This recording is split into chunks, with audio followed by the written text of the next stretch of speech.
Bonjour, bienvenue à tous, donc bienvenue à la région.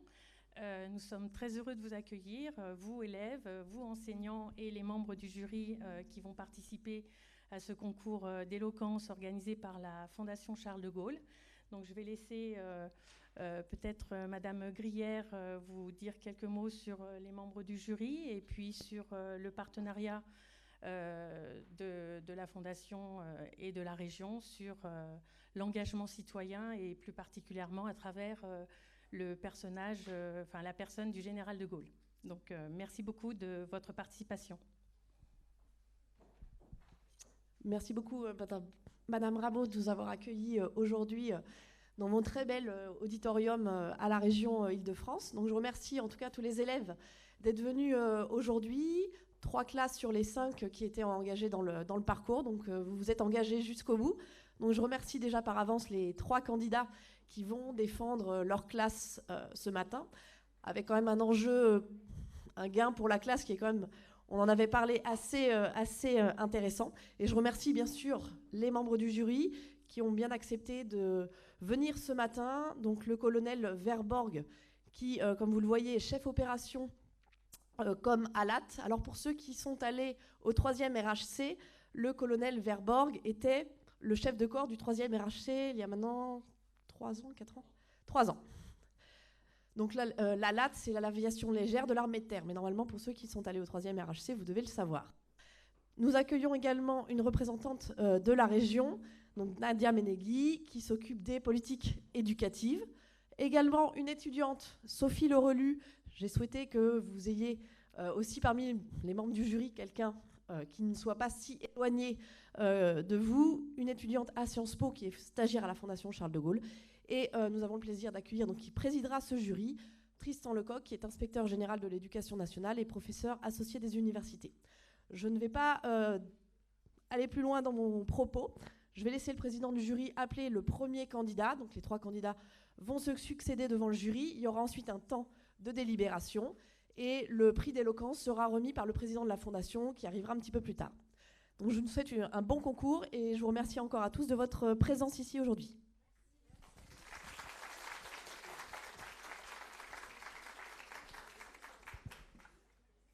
Bien, jeunes gens, mesdames et messieurs, chers collègues, bonjour. Je suis très heureux de présider ce jury. Merci à la région Île-de-France de nous accueillir. Ça tombe bien parce que les établissements d'Île-de-France sont ici représentés, très bien représentés, je dois le dire.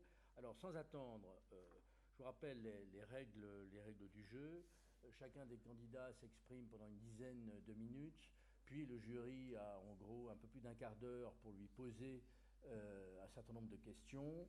Il y a un temps après chaque passage où le jury fermez ce machin, où le jury se concentre sa vigoureuse pensée pour réfléchir et on passe à la suite et à l'issue des 3 candidats. Il y aura donc une délibération. Je voudrais d'abord appeler Dalia Benali du lycée Rabelais à Meudon.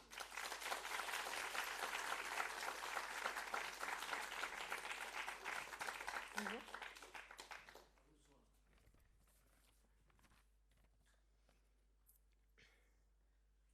Quand j'étais petite et qu'on me demandait quel métier je voulais faire plus tard, je répondais que je voulais devenir présidente de la République.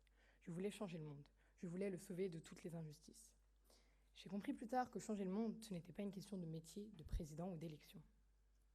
C'est en fait à la fois quelque chose de bien plus grand et de bien plus intime. Parce que changer le monde, c'est surtout une question d'engagement. Et s'engager à changer le monde, c'est d'abord ouvrir les yeux sur le monde qui nous entoure. Accepter de regarder tous ces gens qui dorment dans les rues. Admettre que certaines femmes ne disposent pas librement de leur corps et voir que certaines personnes meurent en mer en voulant fuir la guerre. Il faut voir le monde tel qu'il est, c'est-à-dire injuste. Et selon moi, c'est de là que naît l'engagement. Il naît d'une frustration, d'une colère de voir ce monde si injuste que l'on ne peut pas rester dans cet état. On a besoin que cela change, on a besoin de s'engager. Alors je vous rassure, pour changer le monde, on n'a pas besoin de trouver une solution miracle ou une formule magique. Changer le monde, c'est bien plus simple, parce que changer le monde, c'est le rendre un peu meilleur chaque jour et à notre échelle. Et je suis sûre que parmi vous, plusieurs personnes œuvrent déjà à changer le monde sans même le savoir. Par exemple, combien d'entre vous ont déjà participé à des collectes, que ce soit dans vos communes, dans vos immeubles ou dans vos écoles ? Combien d'entre vous ont déjà dit à un enfant de ne pas gaspiller l'eau, car d'autres enfants mouraient de soif. Comme le général de Gaulle, j'ai toujours su que j'allais changer les choses. Mais contrairement à lui, je ne me suis jamais vue comme la femme providentielle qui allait sauver la France à elle seule et changer le monde. J'ai toujours su que je n'y arriverais pas seule et que j'avais besoin des autres. Je sais très bien que seule, je ne pourrais même pas aider la moitié des SDF de mon quartier. Seule, je ne pourrais même pas empêcher ma petite sœur de se faire violer. Alors je profite de cette occasion, et je dirais même de cette chance, de pouvoir m'exprimer devant cette assemblée, pour vous demander, s'il vous plaît, de vous engager, de continuer à vous engager et de vous engager encore plus fort. Je vous demande d'élever vos garçons en leur expliquant que nous, les femmes, nous sommes leurs égales. Essayez ensemble de trouver une solution pour tous ces migrants. De ne pas tourner la tête quand un sans-abri vous demande une pièce, de bien vouloir partager et de ne pas penser qu'à votre propre intérêt, de jamais laisser nos différences de couleur et de religion nous séparer, de faire en sorte que liberté, égalité, fraternité ne soient pas qu'écrits que sur les murs, mais surtout qu'ils résonnent dans nos cœurs. Parce que moi, pour tous ceux qui sont encore frustrés, pour ceux qui ont encore le cœur qui brûle de colère, ne laissez pas l'immense incendie de l'injustice vous consumer. Battez-vous, n'ayez crainte de vous révolter et de vous faire entendre. Parce que moi, je crois en la force du peuple. Je crois en un peuple souverain qui peut changer les choses, qui l'a déjà fait par le passé, qui le fait encore aujourd'hui et qui le fera jusqu'à qu'il soit entendu et écouté. À l'heure où je vous parle, mesdames et messieurs, dans les 4 coins du monde, des gens se battent pour un monde plus juste. Des personnes consacrent leur vie pour que d'autres ne se contentent pas de survivre. Et même si aujourd'hui on peine à se souvenir du nom de toutes ces femmes et ces hommes qui ont changé le monde, ils ont laissé sur Terre bien plus qu'une simple signature. Ils ont laissé dans les yeux de ces enfants une lueur d'espoir, dans le sourire de ces personnes de la gaieté, et dans la tête de ces femmes de la sûreté. Maintenant, vous devez toutes et tous vous demander pourquoi le monde reste si injuste alors que s'engager paraît si simple. Je vous avoue que moi-même, j'ai mis du temps à trouver réponse à cette question. Alors j'ai d'abord demandé aux adultes ce qu'ils en pensaient. Ils avaient tous la même réponse. Tous me disaient avec un grand air, c'est parce que tu as encore 16 ans que tu as envie de changer le monde. C'est normal, tu es jeune, tu es encore naïve, mais tu verras que changer le monde, c'est bien plus compliqué. Le monde a toujours été injuste, pourquoi cela changerait ? Je crois que c'est vrai. Ils ont un peu raison, ces adultes. C'est parce que je suis jeune que changer le monde me paraît si simple. Mais attention, ce n'est pas parce que je suis naïve, c'est parce que j'ai de l'espoir. L'espoir, c'est la chose la plus importante pour une vie de militaire, de médecin ou de militant. Parce que l'espoir, c'est notre rempart contre la peur. L'espoir ne doit pas juste être une qualité de l'enfance ou de l'adolescence, parce que c'est notre plus grande arme pour affronter la vie. Quel autre sentiment selon l'espoir animait les résistants alors que tout semblait perdu ? C'est simplement pour cela que le monde reste si injuste, parce que les gens perdent espoir. Au cours de notre vie, 2 forces vont constamment s'affronter. L'espoir et la peur. Ceux qui ont laissé la peur et la résilience gagner se contentent de survivre dans un monde dont ils sont peu fiers. Ceux qui, au contraire, ont laissé l'espoir triompher se battent tous les jours pour modeler un monde à leur image. Un monde dont ils sont fiers d'appartenir car ils contribuent à son amélioration. Alors pour changer le monde, mesdames et messieurs, on a besoin d'ouvrir les yeux, puis de se donner les moyens ensemble, de se sacrifier ensemble et de se battre sans cesse main dans la main pour un monde plus juste. Et comme l'a si bien dit Montesquieu, une injustice faite à un seul est une menace faite à tous. On est donc tous dans l'obligation, en tant qu'humains conscients, d'agir dès qu'on peut pour aider les autres. Et en tant que personnes engagées, on doit toujours laisser l'espoir nous animer afin de ne jamais renoncer à un monde meilleur.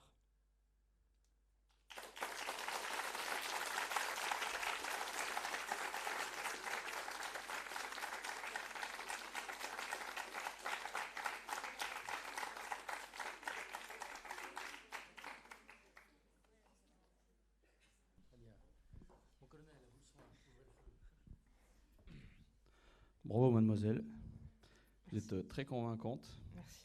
vous donnez plein d'espoir. Puis j'ai noté que vous parliez des militaires, donc ça me fait très plaisir. Alors je vais vous poser 2 questions difficiles, D'accord. mais en rapport avec mon métier. Est-ce qu'on peut mourir pour son engagement ? Oui, je pense qu'on peut mourir pour son engagement, parce que l'engagement, ça va au-delà de la vie et la mort, parce que l'engagement, c'est pour tout le monde. C'est-à-dire que même si nous on meurt, d'autres gens vont continuer à vivre, et c'est pour toutes ces personnes aussi qu'on se bat pour les générations à venir. Et donc, je pense qu'on peut mourir malheureusement pour son engagement, même s'il faudrait rester en vie, ça serait mieux. Mais bon, si on est obligé de mourir pour essayer d'avoir un monde meilleur, moi, je pense qu'on peut. Un peu dans la continuité de votre réflexion, donc vous êtes une demoiselle pleine d'espoir, je vous félicite. Merci. Vous incarnez, j'imagine, cette jeunesse auquel on a tous confiance. Et moi, des gens comme vous, j'en commande quelques billets et j'ai espoir en eux. Donc je vous dis que la France est un grand pays. Mais qu'est-ce que vous feriez quand vous avez quelqu'un qui a le même engagement que vous et qui s'oppose à vos causes ? Alors d'abord, je vais commencer par discuter avec lui, parce que je pense qu'au fond, tout le monde, on cherche tous la même chose. On cherche tous le bonheur et la paix dans le monde. C'est juste différentes manières d'y arriver et différents points de vue. Et moi, je pense qu'on devrait tous essayer de réfléchir ensemble. Et donc, j'irai parler avec cette personne, j'irai débattre, je lui demanderai pourquoi il pense ainsi, et je lui expliquerai pourquoi moi je pense comme ça. Et si je crois vraiment en mes convictions, si je pense que ça peut le convaincre, alors ça le convaincra. Et quand vous n'avez pas la possibilité de discuter avec ces gens-là? C'est-à-dire si, Bien, je pense que vous ne découvrez pas que la France est derrière, mène une lutte mondiale contre le terrorisme. Ouais. Je peux vous dire que sur le plan diplomatique et politique, ces gens ont essayé d'être raisonnés. Donc que fait-on quand vous avez des gens qui sont engagés, au sens littéral du terme, okay. et qui s'opposent à un engagement plein d'espoir que vous proposez? Quand on n'a pas la possibilité malheureusement de leur parler, je pense qu'on doit continuer à lutter peut-être d'autres manières. On doit réfléchir à comment on pourrait essayer de les convaincre, même si c'est vrai qu'on ne peut pas vraiment leur parler. Donc déjà, je pense qu'on ne devrait pas avoir peur et continuer à rester soudés et ne jamais perdre espoir, en fait. C'est ça, c'est-à-dire que même si aujourd'hui, maintenant, on n'arrive pas à pouvoir leur parler, je pense qu'un jour, on arrivera à essayer de faire quelque chose contre le terrorisme et je pense qu'un jour, on arrivera à nos fins si on y croit toujours et si on ne perd pas espoir. Alors, je poursuis mon raisonnement et je fais référence au général de Gaulle. Qu'est-ce que ça vous fait qu'un militaire ait été président de la République? Je pense qu'en étant militaire, déjà, on est engagé. On est engagé pour la France, mais pour bien plus, on est engagé pour le monde, en fait. On est engagé pour se battre littéralement pour les choses auxquelles on croit.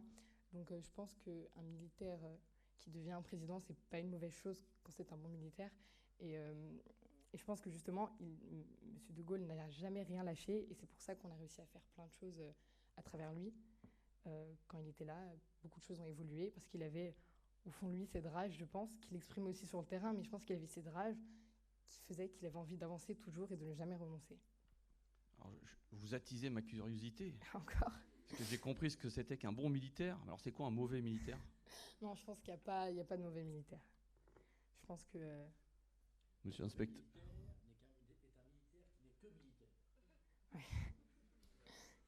Et pour finir, c'est très intéressant votre réflexion. Vous avez dit que si c'est un bon militaire, pourquoi il ne serait pas président de la République? Et finalement, je me dis, est-ce que la défense est le monopole du militaire? C'est-à-dire, Est-ce que donc vous avez assez brillamment démontré que quand on avait un engagement et face à quelqu'un qui s'opposait à vous, il fallait s'engager. Vous avez souligné l'espoir. Moi, je vous ai susurré qu'il fallait aussi parfois s'engager militairement. C'est ce que la France fait aujourd'hui. Oui. Mais la réponse militaire n'est qu'une réponse parmi une réponse globale qui doit être aussi économique, culturelle, politique, pédagogique. Finalement, le général de Gaulle, dans son engagement, il a été soldat. Ensuite, il a été politicien, président de la République. Qu'est-ce qu'il défendait? Il défendait la République, mais c'est-à-dire qu'il défendait, je pense, une certaine liberté, une égalité aussi. Et en fait, je ne comprends pas où vous voulez en venir. Il défendait un pays, une notion? Il défendait un idéal quand il s'est battu contre les résistants. Là encore, il défendait des idées, il défendait un idéal d'un monde meilleur. Et il défendait la République, par exemple, l'égalité, la liberté, la fraternité, les valeurs de la France. Je vous remercie. Donc, bonjour, et tout d'abord, merci et bravo pour ce discours très inspirant. Vous avez beaucoup parlé de l'espoir. Ça a pris une place assez importante, donc je considère que c'est quelque chose d'important pour vous. Considérez-vous qu'il peut y avoir des causes perdues? Non. Je ne pense pas qu'il puisse avoir des causes perdues.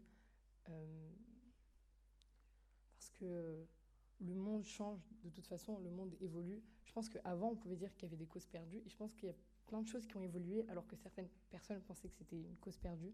Donc je pense qu'avec l'évolution et avec notre évolution à tous, c'est-à-dire notre évolution intellectuelle, culturelle, je pense qu'il n'y a plus vraiment de cause perdue, qu'on peut toujours essayer de se battre. Après, si vous avez des exemples... Non, je voulais savoir si vous en aviez. Dans votre espoir, vous avez aussi dit qu'on pouvait toujours avoir espoir parce que nous ne sommes pas seuls. Mais si vous vous retrouvez dans un groupe où vous êtes la seule à vouloir défendre une idée, que feriez-vous? Comment pouvez-vous agir? Comment pouvez-vous vous engager? J'essaierai toujours de les convaincre. Et si malheureusement ils ne veulent toujours pas comprendre, Là, c'est vrai qu'il y aura un problème, mais je pense que d'abord, ouais, j'essaierai vraiment de parler encore avec eux. Si c'est vraiment un groupe avec qui je suis physiquement avec eux, bah, j'essaierai de les convaincre par la parole. Et après, j'essaierai vraiment qu'ils m'expliquent pourquoi ils pensent comme ça. Et j'essaierai de casser leur raisonnement à eux pour leur expliquer comment raisonner dans ma logique. Les mots peuvent-ils changer le monde? Oui, c'est sûr, parce que les écrits changent le monde, les discours changent le monde. Donc oui, les mots, ils sont là pour ça, en fait. Ils sont pas là pour autre chose. Merci beaucoup. Bien, merci beaucoup, mademoiselle. Un discours engagé, alternant des passages concrets et puis un certain nombre d'idées générales. J'ai un certain nombre de questions à vous poser autour de ce thème de l'engagement. Première question, s'engager, est-ce abandonner? Et c'est abandonner quoi, le cas échéant? Quand on s'engage, qu'est-ce qu'on laisse derrière soi? Ben, on laisse derrière soi la peur, déjà, parce que quand on s'engage, on est là, on est présent, et du coup, on laisse derrière nous tous nos préjugés, tous nos peurs. Donc en fait, on n'abandonne que du mauvais. En s'engageant, on perd rien, on avance. Je n'arrive pas à avoir une dimension de perdre quand on s'engage. Alors je vais être un tout petit peu plus précis parce que faut aussi faire un peu d'histoire. C'est une belle discipline. Très belle discipline. Ouais. En juin 40, en juin-juillet 40, à l'été 40, Oui. y a des gens qui comprennent, il y a des gens qui refusent, et il y a des gens qui s'engagent. Quand on s'engage, en juin 40, aux côtés du général de Gaulle, qu'est-ce qu'on abandonne? Pour la résistance? Quand on s'engage, quand on va à Londres, Ouais. quand on s'engage dans les forces aériennes, Okay, oui, je sais ce que vous voulez dire. terrestres, navales, du général de Gaulle, ils ne sont pas nombreux, hein, je Oui. le reconnais. Mais qu'est-ce qu'on abandonne? Qu'est-ce qu'on laisse derrière soi quand on s'engage à ce moment précis de l'histoire? Derrière nous, on laisse un certain calme, en fait, parce qu'on ne sait pas si on va revenir, et si tout sera encore pareil. Donc on laisse un certain calme, quelque chose qu'on ne sait pas si on va revenir, et si ce sera toujours la même chose, c'est-à-dire qu'on part, on ne sait pas si on revient, on ne sait pas si on revient, et si toujours les choses seront telles qu'on les a laissées. Donc en fait, quand on part, on laisse vraiment quelque chose qui est un peu comme de la mélancolie. Très bien. Vous avez parlé de convaincre, conviction. Si on reprend l'exemple du général de Gaulle, une vie d'engagement, je crois qu'on peut dire ça comme ça, est-ce qu'il s'est trompé dans ses engagements? Est-ce qu'il y a des moments où on peut se dire, voilà, tel engagement, telle décision, vous voyez, se tromper, c'est un risque, oui, c'est un risque quand on s'engage. Alors, c'est sûr. si on prend l'exemple du général de Gaulle, ou quelque exemple que vous choisissez vous-même. Je ne vois pas de décision qu'il a prise qui me pose beaucoup de problèmes. Après, je pense qu'il aurait pu encore s'engager peut-être plus longtemps ou plus loin. Donc je pense qu'on peut aller plus loin, c'est tout. Enfin, il n'y a pas d'engagement qui me paraisse mauvais venant du général de Gaulle. Est-ce que vous comprenez qu'on puisse hésiter avant de s'engager? Oui, c'est sûr. Sinon, tout le monde s'engagerait et le monde, il changerait beaucoup plus rapidement. Mais c'est normal qu'on ait peur parce que déjà, on grandit dans une société où c'est pas si facile de pouvoir vraiment dire ce qu'on pense, que ce soit pour les femmes, que ce soit pour d'autres personnes. Mais c'est-à-dire que on est toujours formalisé, on n'est pas vraiment amené à réfléchir par nous-mêmes, et du coup ça nous fait peur quand on réfléchit par nous-mêmes et qu'on dit non à cette société, non à ça, parce que c'est des codes qu'on a toujours vus depuis l'enfance. Nos parents nous ont appris comme ça, les professeurs nous ont appris comme ça. Donc s'engager, je pense que ça fait peur parce qu'on nous a jamais appris à le faire, et on a peur en fait de faire quelque chose qu'on n'a pas. Vous dites qu'on vous a jamais appris à le faire. Vous dites ça devant vos professeurs. Donc je leur demande de ne pas écouter la question qui va suivre, mais je vous demande, vous, d'y répondre. Est-ce que vous croyez que l'école, je vous demande de faire appel à vos souvenirs, y compris à l'école élémentaire, de collégienne et maintenant de lycéenne. Est-ce que vous croyez que l'école apprend l'engagement? Alors, je pense qu'elle pourrait le faire plus, mais je pense qu'il y a certains profs qui le font. Moi, je me souviens, en troisième... Faites appel à un souvenir positif. Oui, bien sûr. Oui, bien sûr, oui, oui. Je me souviens qu'en troisième, c'est le moment où j'ai commencé, on va dire, à me politiser, entre guillemets. Et je me souviens qu'il y avait une prof qui me disait que c'était très bien d'essayer d'avoir des idées comme ça. Et moi, je me souviens qu'à cette époque-là, l'école, justement, je trouvais que c'était un peu une barrière à ma liberté, on va dire, d'expression. Et je me souviens qu'elle m'a dit, en me regardant dans les yeux, tu sais, Dalia, si tu veux changer le monde, si tu veux changer le système, il faut commencer par se conformer un petit peu. Et je me souviens que cette phrase, elle m'a beaucoup touchée. Et je me rappelle à chaque fois que je suis devant un cours qui ne me plaît pas ou un prof qui n'arrive pas à me faire vraiment passer un message, à chaque fois, je pense à cette phrase. Et je me dis que voilà, je dois rien lâcher, pardon, pour cette prof qui me disait que même par le système, on va y arriver et doucement, quoi. Merci beaucoup, bravo. Excusez-moi. S'il vous plaît, Jeune femme. Madame Amour a une question. Excusez-moi. Dernière question. D'abord, un grand merci pour ce discours. Moi, j'avais juste une petite question pour conclure. Que pensez-vous aujourd'hui de l'engagement de votre génération, de la jeune génération d'aujourd'hui? C'est une génération suffisamment engagée? Qu'en pensez-vous? Moi, je trouve qu'il y a beaucoup d'espoir, justement. On l'a vu dernièrement avec les manifestations pour le climat, tous ces jeunes qui y participaient.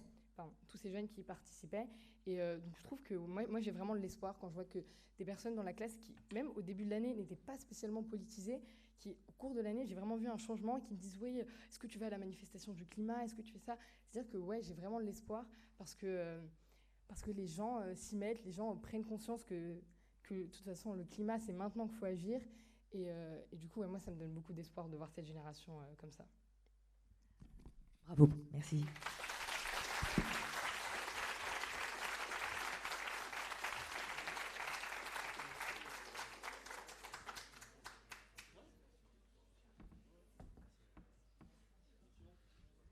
Très bien, j'appelle Ulysse Roncière du lycée Nerval à Noisiel.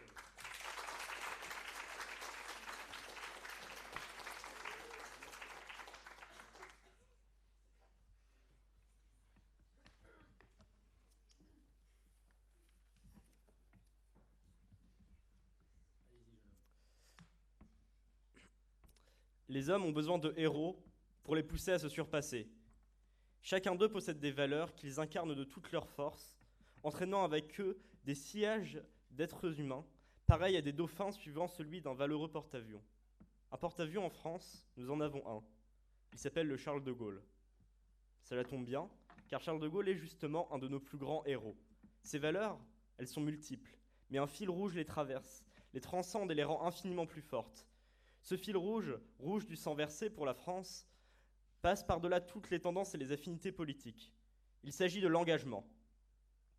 Et le sillage de notre héros, il se perpétue jusqu'à nos jours. Chez De Gaulle, l'engagement est avant tout une affaire personnelle. Lors de la Première Guerre mondiale, avec ses 5 tentatives d'évasion, ou lors de la Seconde, avec son investissement total à la lutte contre l'envahisseur, il donne tout son corps, toute son âme à la défense de ses valeurs, de son pays, mais aussi tout son esprit, mettant tout en œuvre, peaufinant son art de l'écrit et du discours pour redonner un espoir à une résistance divisée et meurtrie. Toute sa vie n'est qu'une flèche, un fil rouge tendu jusqu'au bout par son courage et son abnégation. Charles, avant tout, fut De Gaulle l'engagé, De Gaulle l'incorruptible. Mais engagement n'est pas synonyme de justice. Hitler, après tout, fut tout autant engagé que De Gaulle, tout comme Pétain. Alors nous pourrions nous demander, où est la différence? Quelle est la chose qui sépare le héros de sa némésis? Elle n'est autre que la sagesse de cet engagement. De Gaulle se battait pour l'indépendance de la France et de la République, puissance éternelle et juste. À l'opposé, Pétain est resté fidèle à une vision archaïque de sa nation, pétrie de xénophobie et d'antisémitisme, qui le mena alors aux pires horreurs qui déshonorèrent jamais le sol français. De Gaulle l'engagé, De Gaulle l'incorruptible, pourrait aussi se surnommer De Gaulle le sage.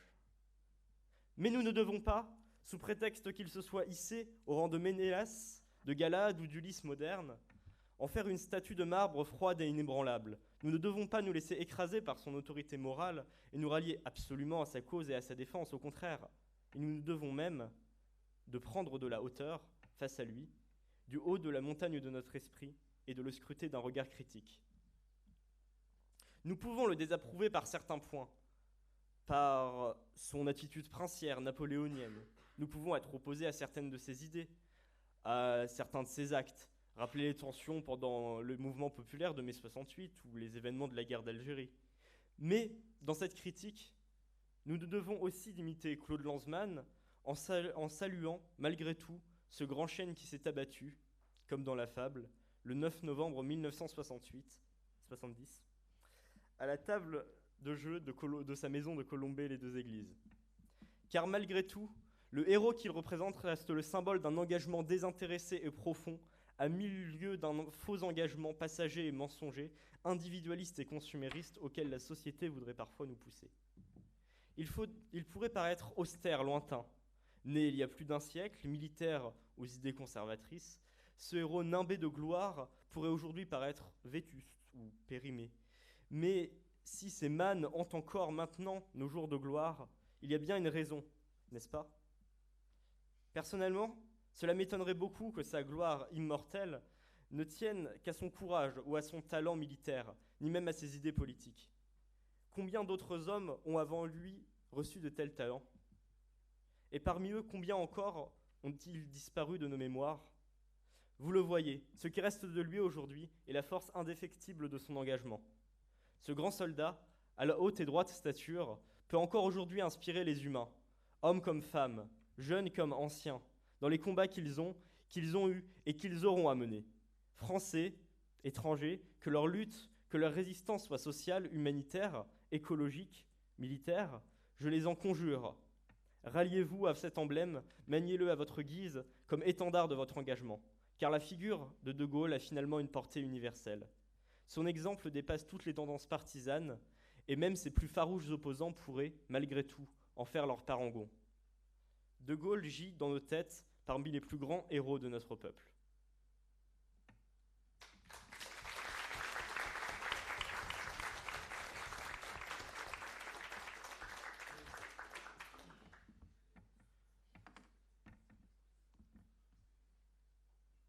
Bravo, jeune homme. Vous avez beaucoup insisté sur la personnalité du général de Gaulle, son engagement indéfectible, son exemplarité. Peut-on renoncer quand on est engagé comme lui ? Je pense que son engagement a fait que beaucoup de gens, parfois même la majorité de la France à certains moments, se reposaient sur lui et qu'il était, je pense, responsable avec son engagement. Et que non, je ne pense pas que quand on s'est engagé au point où le général de Gaulle s'est engagé, je pense que ce serait assez grave de renoncer. Ouais. Comment il a fini sa carrière politique, le général de Gaulle ? Il a démissionné après un référendum. Et je pense que justement ce n'est pas renoncer, puisque il s'est engagé pour le peuple français. Il a demandé au peuple français finalement s'il voulait partir, même si ce n'était pas tout à fait direct. Et le peuple français lui a demandé de partir et il est parti. Je pense que c'est quelque chose de plus louable qu'autre chose. Et que ce n'est pas renoncer à un engagement. Il a renoncé à sa carrière, c'est une fin de carrière politique. Finalement, il a été loyal à la souveraineté du peuple. C'est ça. Est-ce que c'était déjà arrivé dans sa carrière ? Oui, je dirais quand il est revenu après la libération, il n'a pas pris le pouvoir, il n'a pas fait de putsch, alors que ça aurait été totalement possible, car il avait le soutien du peuple et il avait la puissance militaire, mais il est resté loyal à des idéaux de démocratie, de souveraineté du peuple. Donc 2 fois, il a été loyal à la souveraineté du peuple. C'est ça. Dernière petite question, vous avez parlé de l'engagement, et puis finalement, dans vos mots, est apparue la notion de tempérance, de mesure. Oui.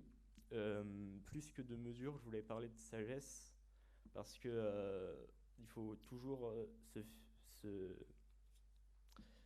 faire en sorte que notre engagement reste juste, soit pas juste une sorte de passion poussée à l'extrême. Et je pense que c'est quelque chose d'important. Vous, personnellement, vous avez aussi insisté sur le fait que finalement, l'engagement était une ligne conductrice. Qu'est-ce qui vous motiverait pour vous engager aujourd'hui et demain ? Je pense que principalement le fait qu'il y ait des gens qui vivent dans la misère aujourd'hui, qu'il y ait des gens vraiment, on le voit avec le mouvement des Gilets jaunes par exemple, qui ont vraiment du mal à vivre même en France. Et je pense que c'est quelque chose qui peut motiver vraiment de défendre ces gens-là et de défendre finalement le peuple et de défendre les classes populaires et ce genre de personnes. D'accord, ça c'est très global, mais vous ne pourrez pas tout faire, vous l'avez vous-même dit. Donc, est-ce qu'il y a un domaine particulier où vous estimez que pour gérer cette misère et élever un peu le niveau de population, au moins française, voire mondiale, est-ce qu'il y a un sujet, voilà, je ne sais pas, économique? Est-ce que vous voulez créer? Est-ce que vous voulez défendre des idées? Est-ce que vous voulez défendre et vous battre, comme moi je le fais? Est-ce que vous voulez éduquer? L'inspecteur a tout à l'heure tendu une perche sur le rôle de l'éducation. Est-ce qu'il y a un sujet très concret qui va orienter votre vie pour vous engager? Personnellement, je m'intéresse beaucoup à l'histoire et je pense que c'est important déjà de redonner de la dignité aux classes populaires en diffusant leur histoire, parce qu'on parle aussi souvent des grands hommes, ça c'est important, comme là avec De Gaulle, mais on peut aussi parler des gens. Et puis en général, si jamais j'ai déjà pensé à m'engager politiquement, mais pour l'instant je ne suis pas encore très certain. Donc la politique est un moyen de s'engager? Oui. Je vous remercie. Merci. J'ai bien écouté votre discours et j'ai relevé quelques mots forts. Gloire immortelle, force de l'engagement, portée universelle et aussi héros. L'héroïsme, ça ressort beaucoup dans votre discours. Aujourd'hui, comment définirez-vous un héros engagé? Un héros engagé, c'est quelqu'un dont l'engagement porte les gens, et même après sa mort, qui inspire les gens pour encore s'engager de nouveau et perpétuer ses valeurs. Je pense que c'est ça surtout un héros. Et avant tout, oui, c'est avant tout ça. Le général de Gaulle est un héros. Oui. Je vous remercie. Bonjour et merci pour ce très beau discours sur le général. Vous nous avez longuement parlé de Charles de Gaulle, un héros de son temps. Pensez-vous qu'aujourd'hui, nous pourrions, dans notre contexte actuel, avoir un général de Gaulle 2.0 et un deuxième héros pour la France? Je pense que ce serait très dur d'en avoir un, parce que les gens sont assez déçus. On va dire que le peuple a tendance à moins se ranger derrière des hommes, parce qu'il est assez déçu des derniers hommes derrière lesquels il s'est rangé, on va dire. Donc je pense que ce serait souhaitable d'avoir un héros exemplaire comme ça, mais j'ai du mal à voir comment ce serait possible aujourd'hui. Après, il peut y avoir des héros, je pense, des héros qui suivraient ce genre de figure et qui pourraient devenir des modèles, je pense. Mais un homme providentiel comme le général de Gaulle, cela m'étonnerait, je pense, honnêtement. Mais en effet, il pourrait y avoir des héros qui émergent et ce serait quelque chose de très positif. Merci. Vous avez dit que le général avait suivi le peuple, qu'il s'était rangé à la voix du peuple, à sa volonté. Mais est-ce la bonne voie? Est-ce toujours la bonne voie de suivre le peuple? Vous avez également parlé de justice. Est-ce que la justice est-elle toujours du côté du peuple? Non, elle ne l'est pas toujours. à un moment, ça a baissé très vite, mais Hitler a quand même été soutenu à la base par une grande partie du peuple allemand. Donc le peuple peut aussi parfois céder, peut aussi parfois devenir vraiment une foule et vraiment céder à des choses terribles. Je pense qu'il ne faut pas toujours se ranger du côté du peuple, mais que quand on est un homme de pouvoir, il faut se céder à la souveraineté du peuple et pas céder à la souveraineté du peuple et perpétuer la démocratie malgré tout. Mais c'est vrai que la voix du peuple n'est pas toujours la bonne et que souvent le peuple peut être destructeur aussi. Et que faut-il faire à notre échelle, à votre échelle, lorsqu'il y a deux justices qui s'affrontent? Je pense qu'il faut toujours appeler à la raison et appeler à la réflexion personnelle et essayer d'empêcher l'endoctrinement comme c'est arrivé justement à l'époque notamment du général de Gaulle et des nazis. Et je pense qu'il faut toujours s'engager pour les valeurs qu'on a, tout en respectant les autres et une certaine justice. Et je pense que quand il y a deux justices qui s'affrontent comme ça, il n'y a pas de raison vraiment, il n'y a pas de modèle vraiment à suivre. Il faut faire selon les moments, selon les situations et en appeler toujours à sa raison et à la raison. La raison est-elle objective, universelle? Vous appelez à la raison... Il n'y a personne qui a a la raison? Qui soit assez intelligent pour avoir une raison universelle, mais en soi, la raison, la pensée, il y a quelque chose d'universel derrière ça. Je pense que la raison, c'est quelque chose qui peut vraiment unir les gens, parce que c'est quelque chose que tout le monde a et tout le monde peut réfléchir. Et même si tout le monde n'a pas... tout le monde peut avoir des raisons différentes, enfin des manières de réfléchir différentes. Je pense qu'il y a quand même un aspect universel dans la raison, mais...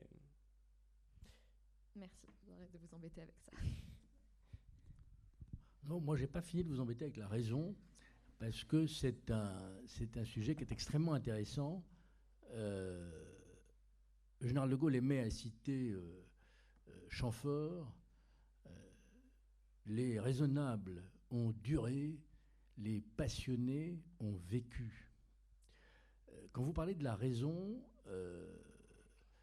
est-ce que vous ne croyez pas qu'aujourd'hui, précisément, dans la société dans laquelle on vit, ce culte du raisonnable, de la raison, que vous affichez avec certaines convictions, hein, est-ce que vous ne croyez pas que c'est quelque chose qui recule, là, justement, la raison, le raisonnement? Oui, on est vraiment dans une société très immédiate, je pense, et où les gens ils veulent vraiment avoir les choses immédiatement et pas forcément réfléchir avant de voir les choses. Et donc on est vraiment dans une société qui incite à ne pas prendre du recul et à se lancer dans les choses directement. Je pense qu'il faut toujours garder à l'esprit qu'il faut rester raisonnable et qu'il faut trouver toujours un équilibre entre tout de même la passion et la raison et éviter de tout sombrer dans l'extrême. Et c'est vrai que c'est assez dur avec tout ce qu'il y a en ce moment de rester raisonnable. Vous participez à un concours d'éloquence. Qu'est-ce que c'est que l'éloquence? Alors, l'éloquence, c'est...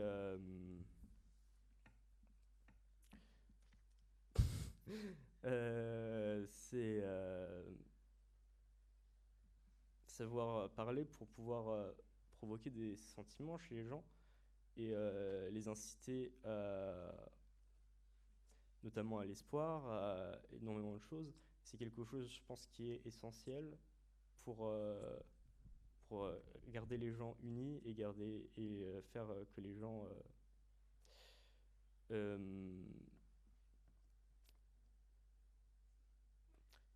et gardent des valeurs positives, mais que ça peut aussi se retourner dans l'autre sens et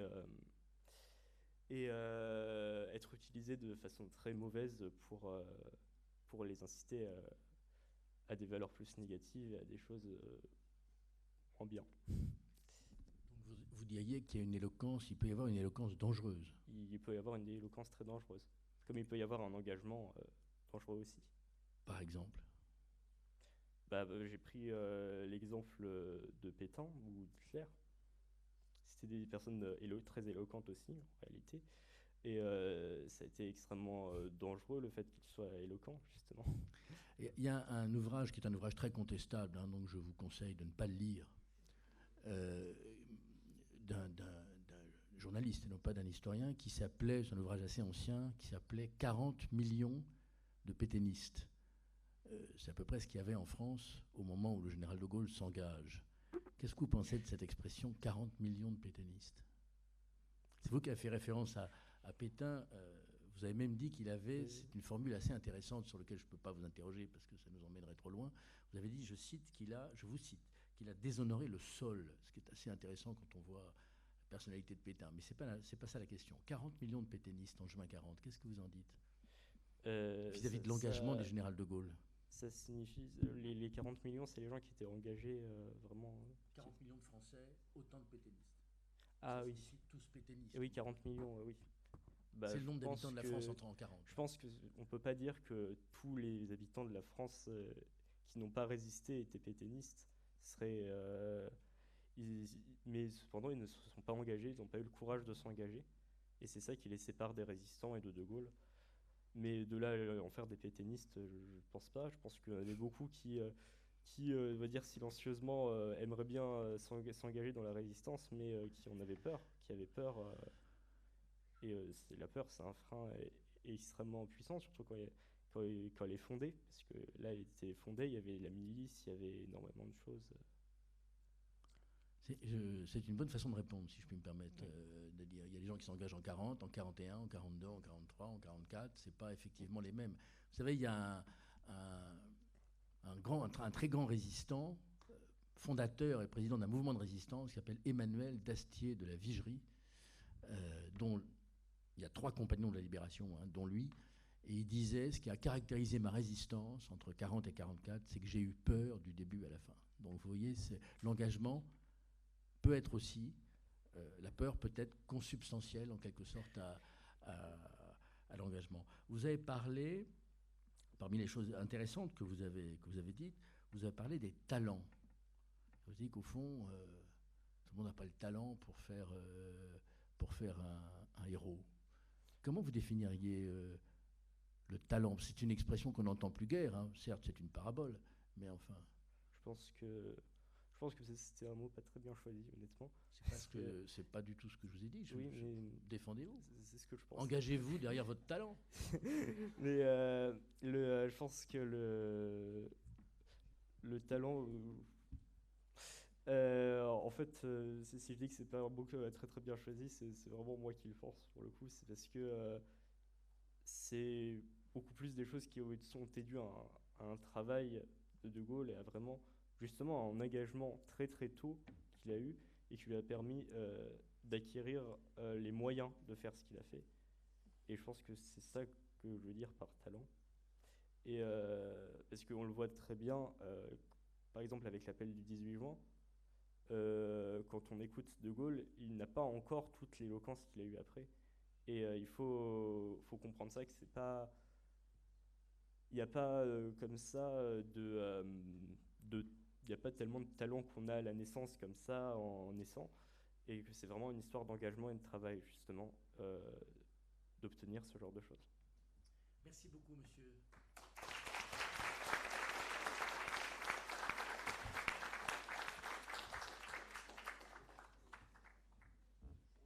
Maxime Rinaudot du lycée de Champlain à Chennevières.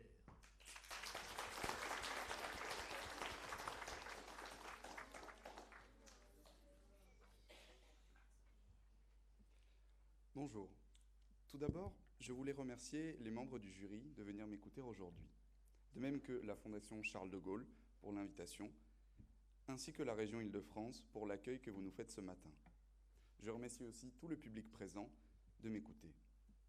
Je me présente. Je me nomme Maxime Rinaudot, je suis élève au lycée Samuel de Champlain, et je suis fier d'être le représentant de ma classe de première. Cela me permet d'avoir un premier aperçu de la notion d'engagement et notamment des responsabilités que cela induit. Pour ma part, c'est un engagement envers moi-même dans le but de dépasser ma timidité, un défi que je me lance. Je viens d'utiliser le mot engagement. C'est le sujet que je vais aborder aujourd'hui. Mais qu'est-ce que l'engagement? Quelle est la définition de ce mot? Si on regarde dans un dictionnaire pour trouver une définition somme toute assez simple, et croyez-moi, ce n'est pas aussi simple que ça en a l'air, voici ce que le Larousse nous dit. C'est un acte par lequel on s'engage à accomplir quelque chose, une promesse, une convention, un contrat par lequel on se lie. De plus, lorsque l'on fait quelques recherches ou simplement lorsque l'on réfléchit un petit peu, on se rend compte que l'engagement prend de multiples formes. En effet, on parle d'engagement politique, d'engagement littéraire, d'engagement militaire, d'engagement humanitaire. Ces engagements paraissent au premier abord tous différents, sans aucun rapport entre eux. Pourtant, l'idée de la promesse apparue dans le dictionnaire est le point commun entre tous. Je m'explique. Un homme politique s'engage pour son pays ou sa commune en promettant aux électeurs de suivre une ligne directrice, comme par exemple l'octroi de meilleures conditions de vie. Le soldat, quant à lui, s'engage dans l'armée en promettant aux habitants de son pays de les protéger, au risque même de perdre sa propre vie. C'est un choix à faire. Pour illustrer mes propos, je peux citer comme exemple les soldats français décédés récemment au Bénin pour sauver des otages enlevés par une organisation terroriste. Ils s'appelaient Cédric de Pierrepont et Alain Bertoncello. La fondation avec laquelle nous avons un partenariat a tout au long de l'année organisé moultes ateliers sur le thème de l'engagement. C'est grâce à ces différents ateliers que nous avons pu avoir, ma classe et moi-même, une réflexion sur la notion de l'engagement. Ainsi, au travers de l'étude des différentes actions du général de Gaulle, est apparu le sacrifice comme une deuxième composante majeure de l'engagement. En effet, l'engagement induit un certain sacrifice, souvent proportionnel à l'action menée. Prenons l'exemple d'un écrivain aux idées dites engagées. Il va sacrifier son temps, mais aussi sa crédibilité si toutefois son texte ne touche pas son public comme il l'entend. D'un autre côté, le soldat va lui aussi sacrifier du temps dans sa vie, mais risque de sacrifier jusqu'à sa propre vie. La Fondation nous a permis de prendre conscience de cette notion importante en centrant ses interventions autour du personnage éponyme de Charles de Gaulle, homme politique et militaire français. Faisons maintenant un bref retour dans le passé ensemble. Le général de Gaulle a eu deux grands engagements majeurs dans sa vie, que sont l'engagement politique et l'engagement militaire. Tout commence pour lui durant la Première Guerre mondiale, lorsqu'il s'engage en tant que soldat. Il va sacrifier son corps, ayant été blessé à plusieurs reprises, ainsi que son honneur de soldat, car il était prisonnier et n'a pas pu participer à la fin de la guerre. Son engagement militaire refait surface lors de la Seconde Guerre mondiale, lorsqu'il est soldat au front, puis lorsqu'il décide de s'engager pour la résistance et de partir à Londres. En plus de mettre sa vie en danger, il remet encore une fois son honneur en danger, puisque beaucoup le considéraient comme un déserteur. Toujours est-il qu'aujourd'hui, il n'est pas reconnu comme tel, mais bien comme le libérateur de notre pays. Concernant son engagement politique, il met en jeu à plusieurs reprises son avenir dans les hautes sphères de l'État pour ses idées sur la Ve République, toujours en place à l'heure actuelle. Tout d'abord, en 1946, il s'oppose à la nouvelle Constitution qui débouchera sur la IVe République. Ensuite, il met encore une fois son avenir politique entre les mains des Français en 1958, après avoir été rappelé par les citoyens pour régler le conflit franco-algérien, en organisant un référendum en vue de mettre en place la Ve République, avec au centre de ses idées le renforcement des pouvoirs du président. Il utilise à nouveau le référendum en 1969, à la suite de la crise du mois de mai 1968. Cette fois, la réponse est négative et Charles de Gaulle abandonne le pouvoir. Nous nous sommes longtemps posé la question, avec mes camarades, de ce que la Fondation tentait de nous apprendre au travers de ce partenariat, et avons essayé de comprendre le point commun entre Charles de Gaulle et nous. Nous sommes allés jusqu'à nous dire que nous n'avions absolument rien en commun avec cet homme, que ses engagements étaient beaucoup plus importants que les nôtres, si tant est bien sûr que nous soyons tous engagés. C'est ainsi que nous avons compris le message qui nous était transmis. Je voudrais vous montrer, même si certains pensent le contraire, que ma génération marche dans les pas du général de Gaulle.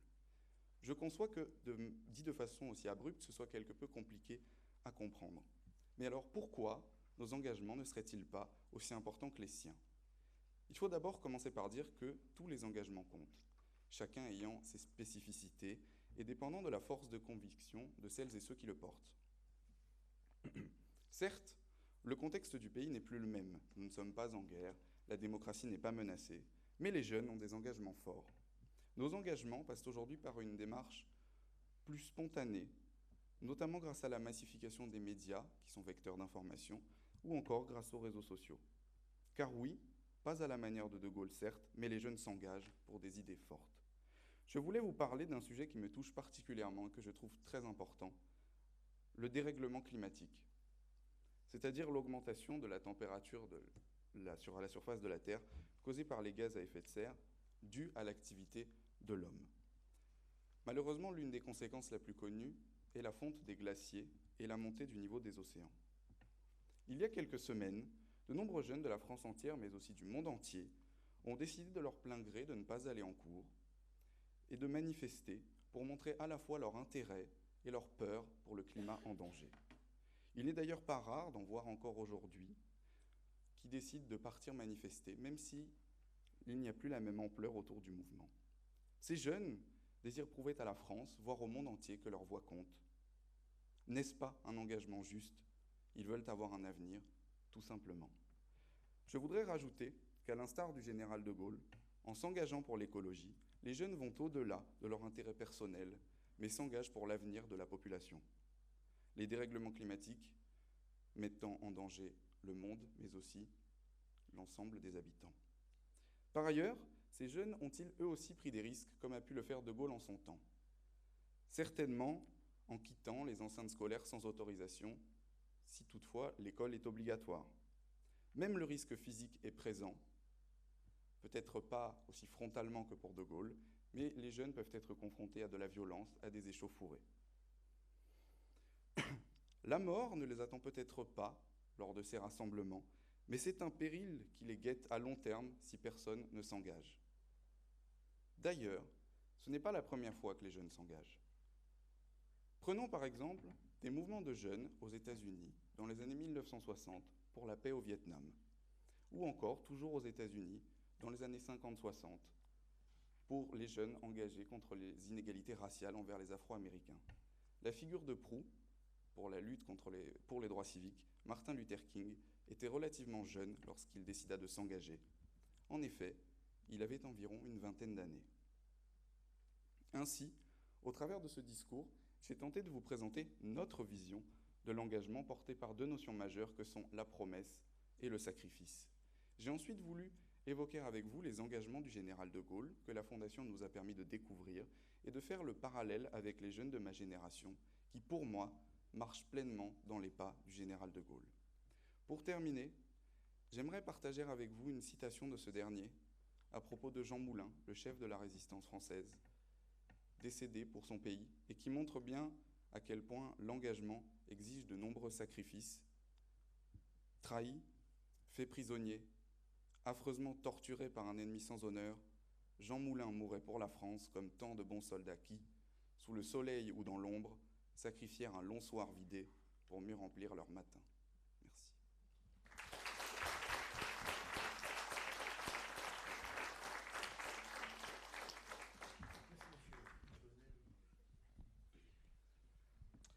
Bonjour monsieur, merci beaucoup.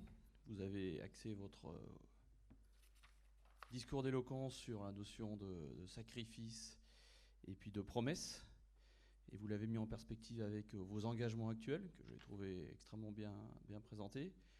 Derrière ces deux lignes directrices, il y a une notion de risque.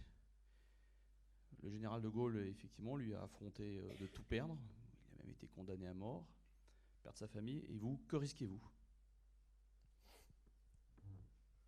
Alors, mon engagement à moi aujourd'hui, par exemple, de venir vous parler, je risque pas grand-chose. Voilà. Je risque plus de me rendre ridicule qu'autre chose. Mais pour s'engager comme les jeunes le font pour le climat, par exemple, je risque des sanctions, qu'elles soient disciplinaires, certes. Je risque aussi, comme je l'ai montré, d'être confronté à de la violence, mais je ne risque pas le même péril direct que Charles de Gaulle. Je ne risque pas la mort, ni la mort. Alors d'accord, poursuivons un peu cette réflexion. Parce que votre cause, est, je pense, on sent bien que dans le monde, il y a une prise de conscience, qui n'est pas globale mais réelle. Ne croyez-vous pas que justement, il faut aller chercher le risque pour que votre engagement débouche réellement? Eh bien, le risque étant une composante majeure de l'engagement, je pense que pour que les gens prennent conscience et que les gens s'engagent plus, oui, il faut chercher du risque. Et vous pourriez me le formaliser concrètement? C'est-à-dire vos manifestations ne débouchent pas. Les pouvoirs politiques, qu'ils soient démocratiques ou non, ne répondent pas à vos attentes, votre génération. Alors que vous êtes convaincus qu'effectivement, et nous le sommes tous, il y a une prise en compte aujourd'hui de la gestion de la planète, de ses ressources naturelles, un équilibre à trouver. Et cet équilibre ne débouche pas. Que faites-vous? Vous êtes le général de Gaulle à Bordeaux, vous avez écrit des livres, vous avez manifesté, vous avez essayé de convaincre et vous n'avez pas convaincu et vous savez que vous avez raison. C'est peut-être une situation auquel vous allez être confronté dès que vous allez avoir votre bac et après vos études brillantes et vous allez avoir une responsabilité, des leviers dans vos mains pour agir. Qu'est-ce que vous allez faire si ça ne débouche pas? Eh bien, je pense que, comme cela a déjà été dit, l'important c'est d'essayer de convaincre, toujours, tenter de convaincre, par tous les moyens possibles, l'éloquence. Maintenant, je pense que si je n'arrive toujours pas à convaincre et si mon éloquence n'arrive pas à toucher, mes idées n'arrivent pas à toucher la population, peut-être qu'il est bon de se retirer comme l'a fait Charles de Gaulle. Ça lui a bien réussi. Je n'ai pas vraiment de réponse à cette question concernant l'engagement et le risque à prendre. La notion de persévérance? La notion de persévérance est importante, oui. L'engagement, pour moi, ce n'est pas que quelques jours, ça dure toute une vie. La cause reste permanente. Donc la notion de persévérance, oui, est importante. Après, malheureusement, des fois où ça ne marche pas. Peut-être aussi d'éducation sur le thème que vous avez évoqué, non? Oui, l'éducation aussi. L'engagement passe par l'éducation. Nos parents nous transmettent un certain engagement. Je pense qu'on peut s'engager aussi pour éduquer certaines personnes, pour qu'ils prennent conscience de ce qui se passe dans le monde. Par exemple, moi j'aimerais beaucoup m'engager pour faire de l'humanitaire et éduquer des personnes dans le besoin, des personnes qui n'ont pas accès à cette éducation-là, parce que je pense que l'engagement passe beaucoup par l'éducation aussi. Je vous remercie. Merci pour votre discours.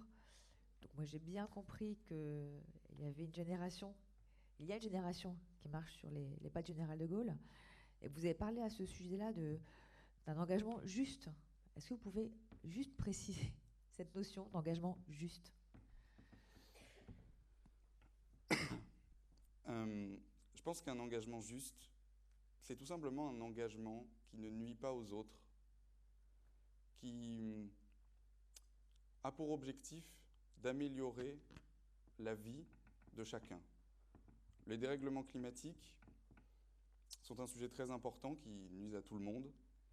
Et pour moi, c'est un engagement juste parce qu'en réglant les problèmes de dérèglement climatique, je ne dis pas que c'est faisable ou que c'est facile, je pense qu'on ne nuit à personne. L'engagement, comme il a été cité tout à l'heure, de Hitler, par exemple, à mon sens, n'est pas un engagement juste, puisque dans l'idée, il vise à nuire à une grande partie de la population pour en aider une autre. Et vous estimez aujourd'hui que votre génération est suffisamment engagée, justement? Malheureusement, j'aimerais qu'elle le soit plus, mais je pense qu'il y a une réelle prise de conscience de toute ma génération actuelle. Les manifestations pour le climat le montrent bien, mais je pense que nous ne sommes pas encore assez engagés et que nous n'avons pas un impact assez important encore sur la scène mondiale, internationale. Merci. Bonjour, Vous nous avez donc parlé de l'engagement et du sacrifice. J'aurais une question. Y a-t-il des limites à l'engagement? Doit-on tout sacrifier à son engagement ou doit-on sacrifier l'engagement pour des causes supérieures?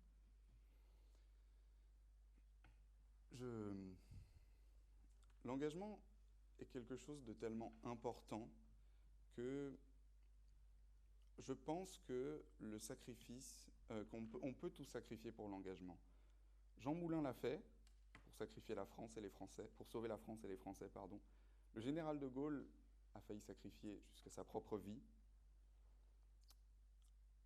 Maintenant, peut-être que, en effet, notre engagement peut passer à côté et peut être mis de côté pour des causes beaucoup plus importantes qui nous touchent personnellement. J'ai peut-être mal formulé la question quand je parlais de tout sacrifier. Non, vous avez très bien répondu. Lorsque je parlais de tout sacrifier, peut-on sacrifier les vies des autres? C'est une question plutôt complexe parce que tout dépend de l'engagement à la clé. Si les militaires s'engagent au quotidien et sacrifient leur vie et la vie de leurs collègues pour un engagement qui est la protection de la nation, les résistants se sont engagés et ont sacrifié de nombreuses personnes, là aussi, pour sauver la France. Donc, malheureusement, je dirais que oui, la vie de certaines personnes doivent être sacrifiées pour un certain nombre d'engagements. Mais peut-on sacrifier arbitrairement des innocents, refuser de sauver des otages, comme vous en avez parlé, pour sauver la vie de militaires ou...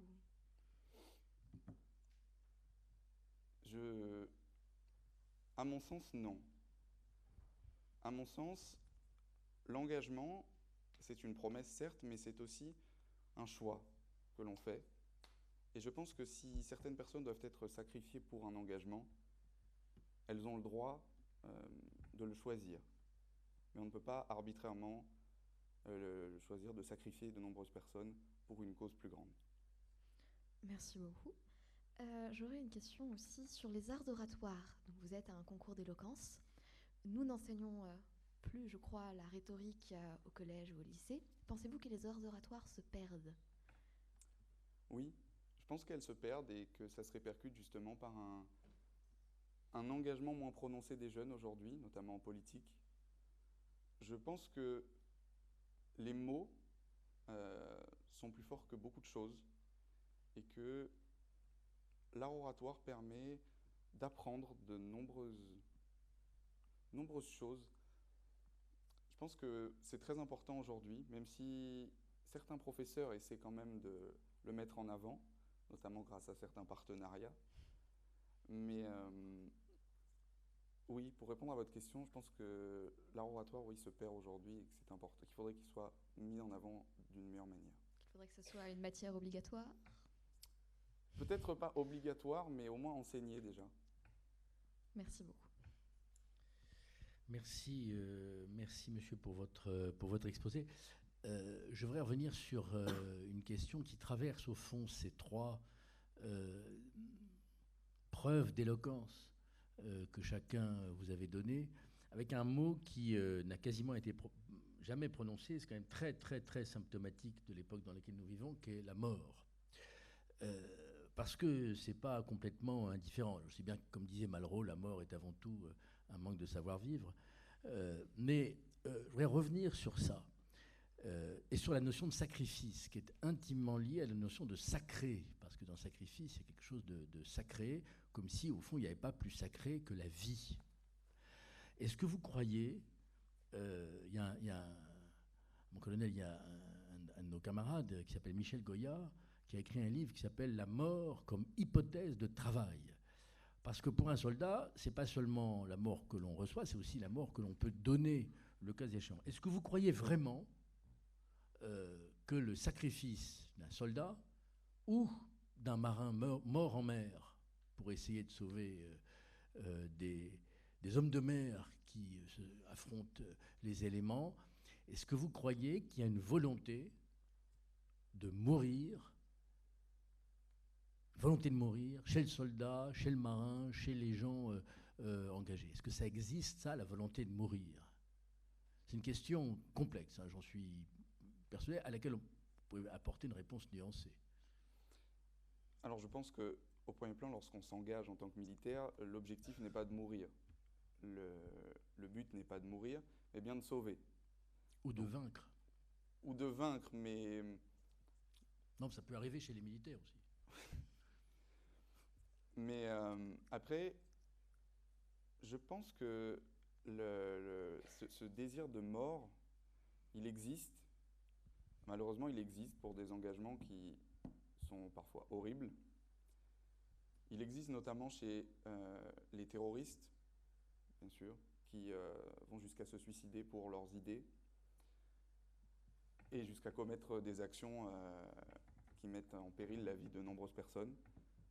Donc, pour apporter une réponse nuancée, je dirais que oui et non, ça dépend de l'engagement, ça dépend de la personne qu'on est, ça dépend des idées qu'on défend, et ça dépend de notre but dans la vie, qui n'est pas forcément le même pour tout le monde. En d'autres termes, ça dépend des finalités de l'engagement. Ça dépend des finalités de l'engagement. Est-ce qu'on a discuté autour de cette table, vous avez vous-même cité le général de Gaulle, et votre citation sur Moulin est juste. Je ne pense pas que le général de Gaulle ait employé le mot de sacrifice pour Jean Moulin. Pourquoi? Peut-être parce que pour le général de Gaulle, Jean Moulin est immortel avec ce qu'il a fait, qu'il n'est pas réellement mort au final, puisqu'il a permis de sauver la France. Après, le général de Gaulle a utilisé le terme sacrifière, c'est la citation que j'ai employée, et c'est dans son livre Mémoires de guerre. Qu'est-ce qu'aimait Jean Moulin? Qu'est-ce qu'il aimait en dehors du fait qu'il servait, que c'était un préfet? Qu'est-ce qu'il aimait dans cette personnalité extraordinairement riche? Qu'est-ce qu'aimait Jean Moulin? Sa nation, Il aimait la vie, il aimait les femmes, il aimait la peinture, il aimait vivre. Il aimait vivre. C'est pas indifférent non plus. Alors il est parfaitement engagé, c'est le moins qu'on puisse dire, mais jusqu'au bout. Lisez le témoignage de Daniel Cordier, hein, c'est pas quelqu'un qui souhaitait la mort. C'est aussi un point qui n'est pas indifférent. On emploie le terme de sacrifice, à mon avis, un peu rapidement. Vous parlez d'engagement sans risque. On a parlé autour de cette table, c'est pas vous, hein, d'engagement sans risque. Vous avez des exemples d'engagements qui sont des véritables engagements, des engagements très forts et qui ont compté sur le plan intellectuel, politique, artistique, que sais-je, pas militaire, mais enfin qui sont des engagements sans risque.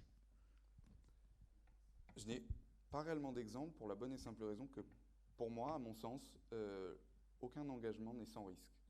Même si le risque est infime, minime, dans chaque engagement, il existe, il est là, donc je n'ai pas réellement d'engagement sans risque à vous proposer. Merci beaucoup, monsieur. Bravo.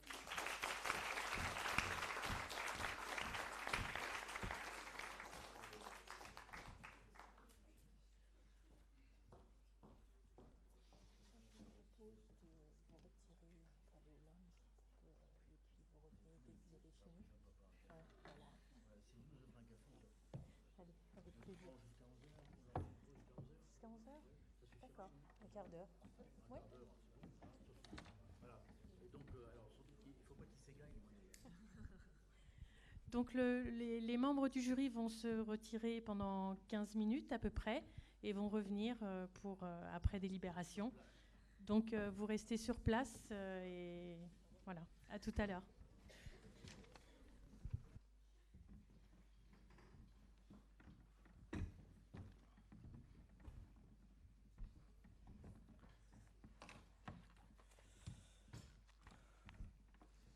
Bien, jeunes gens, avant toute autre chose, je voudrais...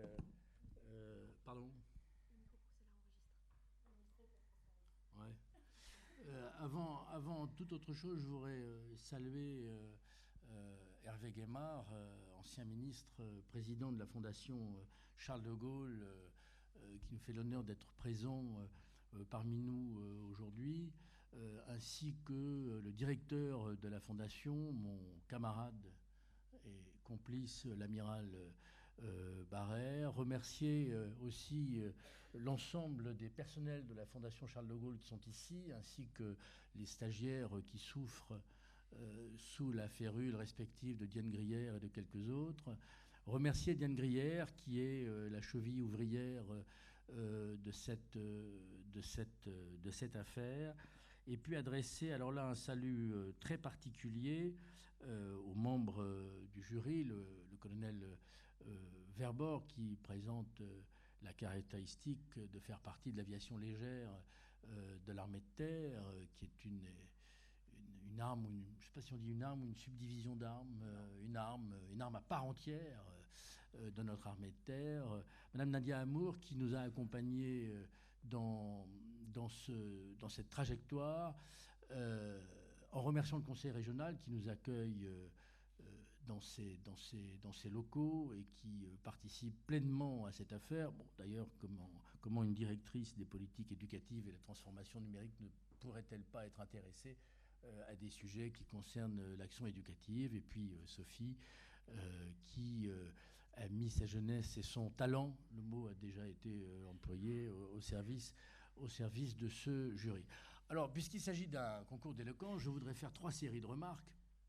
Une première remarque sur l'engagement dans ce concours, une deuxième remarque sur ce qu'il traduit, et une troisième remarque, cette fois au nom de l'institution, de l'inspection générale, sur la manière dont il faut que vous preniez en compte, vous, jeunes gens qui êtes la dernière génération qui va passer le baccalauréat d'Ancien Régime, l'ampleur des transformations qui sont les nôtres et à l'œuvre dans notre école.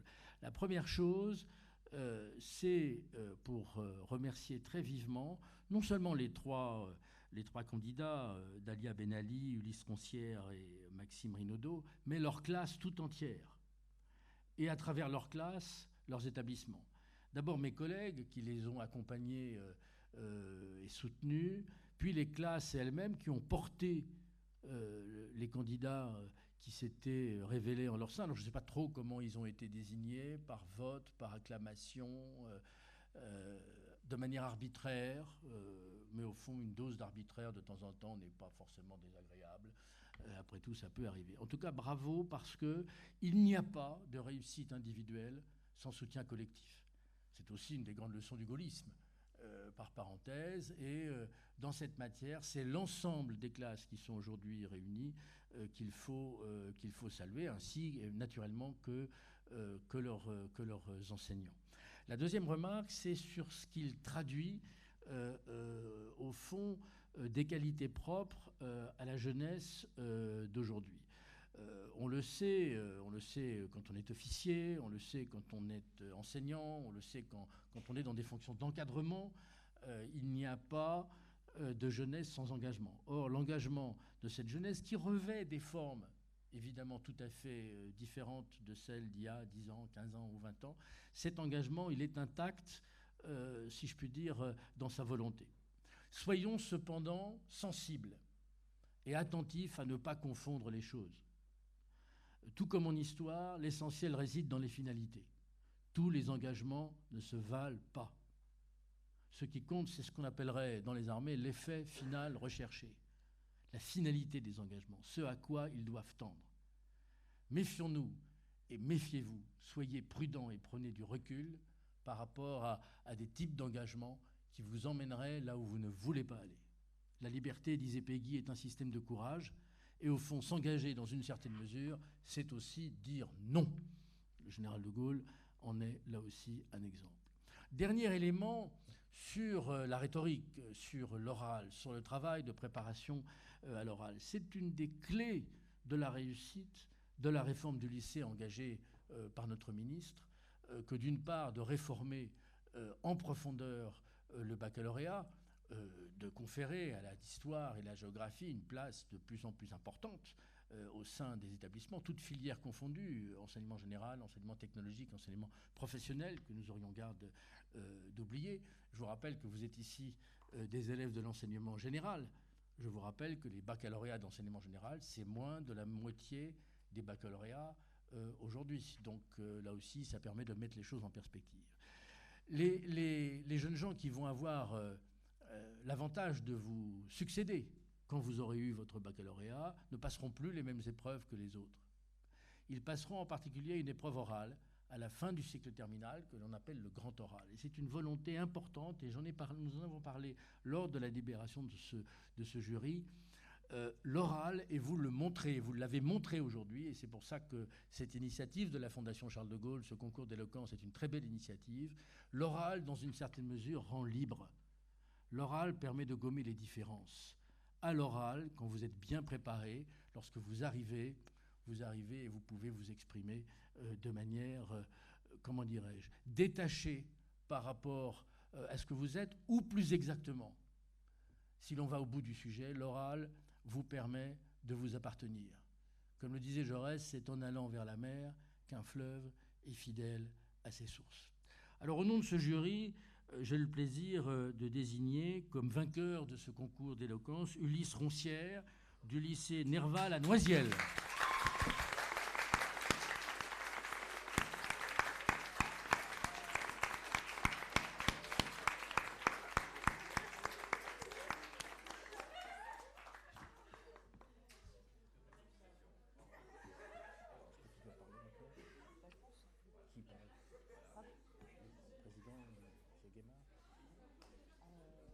Diane, qui est-ce qui parle maintenant? Qui est-ce qui parle maintenant?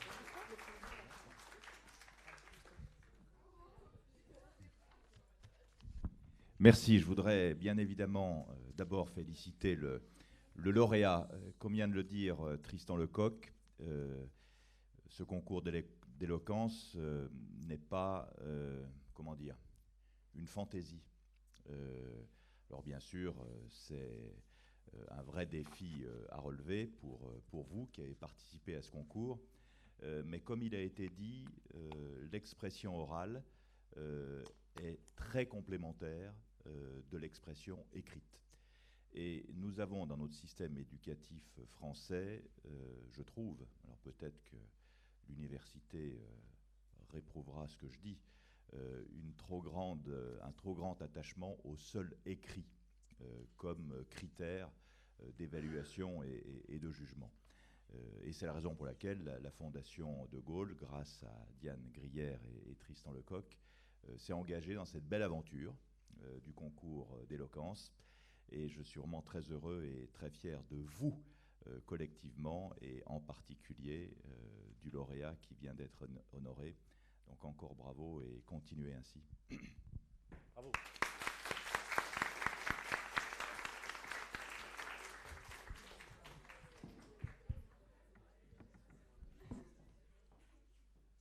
Vous les rendez libres là? Oui, alors pour les candidats, alors je ne vais pas dire malheureux, hein, parce qu'on est toujours heureux d'être venu ici, quand même un petit cadeau personnel pour chacun d'entre vous.